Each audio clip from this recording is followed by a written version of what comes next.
nalipay ko sa pagkatinuod lang, nalipay jud ko kay sa balay dili man jud mag-celebrate. Walay birthday, wala tanan, wala Christmas, wala tanan. And then ang remember ko karon sa una kanang gagmay pa mi hangtod na dako namin no na hangtod na minyo nami nya bisan nila nami kay na minyo na lagi birthdayhan jud ni sa mong mama. Mag-ihaw jud na sila manok niya. Sila na mga dito na ami diri Cebu. Ana ba? Kada jud birthday na mo hangtod na mamatay ko sila.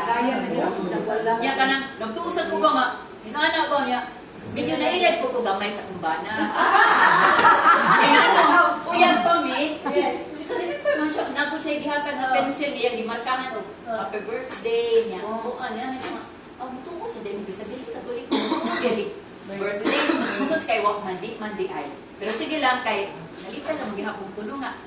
Nakoy bana niya, nakoy doa ka anak, and then, nakoy pamilya nga, nagmahal po na ko, nga ako kong gimahal. Maura na dahil salamat.